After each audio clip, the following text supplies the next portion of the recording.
Bienvenidos nuevamente con el equipo 1 a este viaje intelectual donde exploraremos el fascinante mundo de la lógica y el razonamiento, dos conceptos cruciales que desafían nuestra capacidad para discernir la verdad, el sofisma y la falacia. En este contexto solemos encontrar con mucha frecuencia argumentos que en un primer momento parecen correctos, pero que cuando los analizamos cuidadosamente advertimos que no lo son. A esto lo denominamos falacias. Desde los tiempos de los filósofos griegos hasta el escenario contemporáneo, los sofismas han tejido un encanto retórico, presentándose como argumentos aparentemente sólidos, pero carentes de fundamento lógico. Estas estrategias persuasivas, diseñadas para cautivar audiencias, plantean interrogantes fundamentales sobre la naturaleza subjetiva de la verdad y la ética en el arte del discurso. Las notaciones de sofisma y falacia están íntimamente relacionadas entre sí.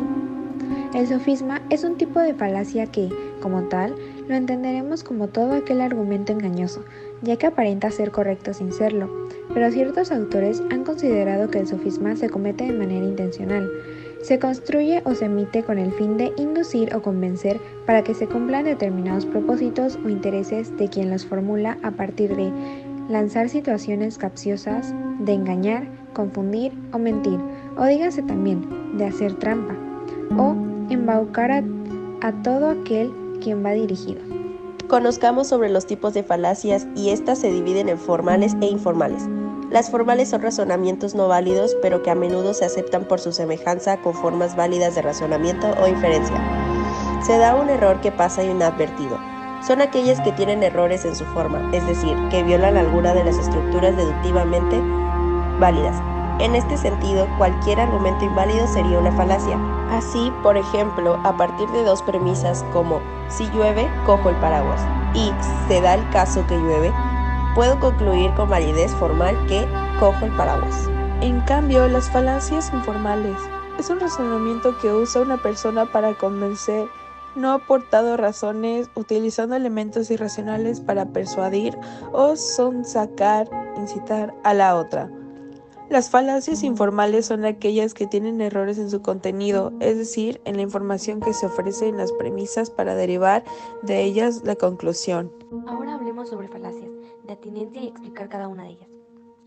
En primera, si la palabra atinencia significa tocante a, perteneciente a o relacionado con, entonces bien pudieran llamarse falacias de inatinencia, que no tienen atinencia, ya que estas falacias tienen las características comunes de que sus premisas carecen de conexión lógica con respecto a sus conclusiones, por lo que son incapaces de sustentar su verdad. En otras palabras, no existe una correspondencia o nexo entre las premisas y su conclusión. Lo que dicen las premisas no muestran una atinencia o relación lógica, aunque sí puede mostrar una atinencia psicológica, por lo que son capaces de producir efectos persuasivos y atrayentes: entusiasmo, pasión, compasión, temor, terror, respeto y odio. Apelación a la fuerza. Consiste en emplear como argumento en la premisa del razonamiento la fuerza, la amenaza, el temor o el chantaje para pretender sustentar o provocar la aceptación de la conclusión. Ejemplo: paga tus impuestos o asume las consecuencias. Apelación a la persona, también conocida por su nombre latino ad hominem.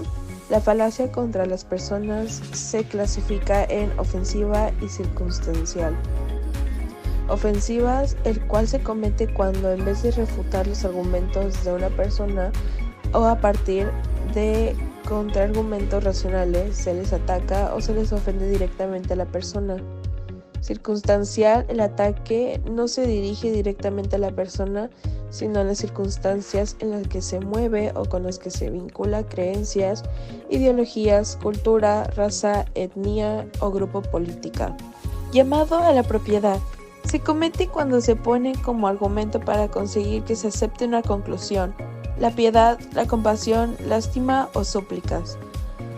Apelación a la autoridad. se comete cuando el único argumento de las premisas para sustentar la conclusión consiste en recurrir al sentimiento de respeto y referencia que se siente alguien por las personas que se gozan de algún tipo de autoridad o reconocimiento social. Número 5.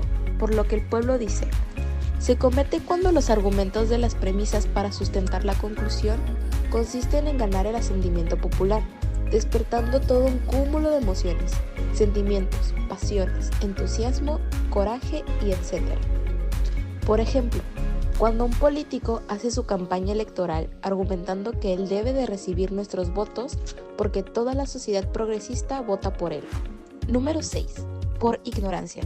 Se trata de un argumento que se utiliza contra alguien que es incapaz de contraponerse con la tesis expuesta, y esa incapacidad se usa como prueba de que al ponente se le asiste la razón. La estructura de esta falacia es: no puedes demostrar que X es falsa, por consiguiente, X es verdadera. Causa falsa. Se evidencia cuando a un evento se le atribuye una única causa, no en el conjunto de causas que pueden estar presentes simultáneamente cuando se da el efecto.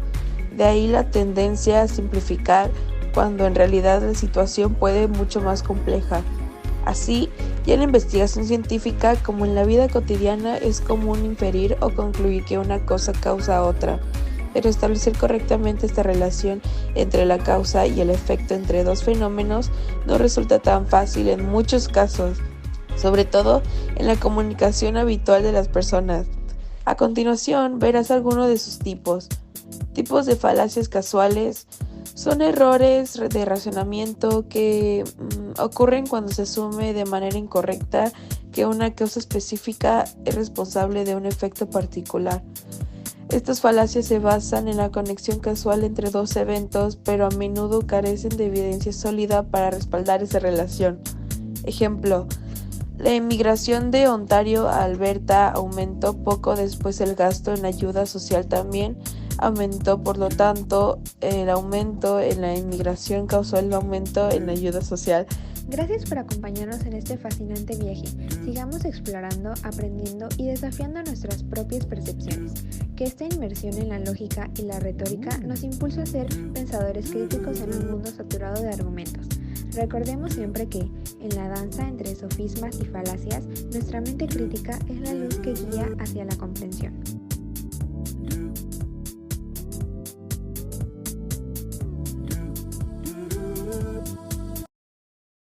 Hola a todos, hoy exploraremos un tema fascinante que influye en nuestra forma de pensar y argumentar: los sofismas y las falacias. Estos conceptos, a menudo sutiles, pueden distorsionar nuestra percepción de la realidad. ¿Listos para sumergirnos en este fascinante mundo de la lógica? Comencemos por entender qué es un sofismo. En términos simples, un sofismo es un argumento falso con apariencia de verdad. Ahora, adentrémonos en las falacias, que son errores con el razonamiento. ¿Cuáles son los tipos de falacias que debemos conocer? Ahora bien, tipos de falacias. Tenemos las falacias formales: la negación del antecedente y la afirmación del consecuente. Son dos tipos. La primera asume que si la premisa es falsa, la conclusión también lo será y viceversa, mientras que la segunda parte de una premisa verdadera para llegar a una conclusión falsa. Cuidado con estas trampas lógicas. Falacias informales. Las falacias informales son más útiles. Aquí encontramos la equivocación, que surge de términos vagos, y la ambigüedad, que proviene de la falta de claridad en las palabras. La división es otra que infiere que todo lo que es cierto para el todo también lo es para las partes. Ojo con estas trampas de la comunicación. Falacias de atinencia. Las de atinencia desvían la atención. La apelación a la fuerza, a la persona y a la autoridad son algunas. La primera usa amenazas, la segunda ataca al emisor y la tercera confía ciegamente en la autoridad sin evidencia. Críticamente evaluemos nuestras fuentes y argumentos. Falacias causales. Finalmente, las falacias causales, aquí, la conexión entre causa y efectos se distorsiona. Recordemos que la correlación no implica causalidad. Analicemos con cautela para evitar conclusiones erróneas. Muchas gracias, equipo, por la atención y también a nuestros compañeros del equipo que hicieron posible esto. ¡Hasta la próxima!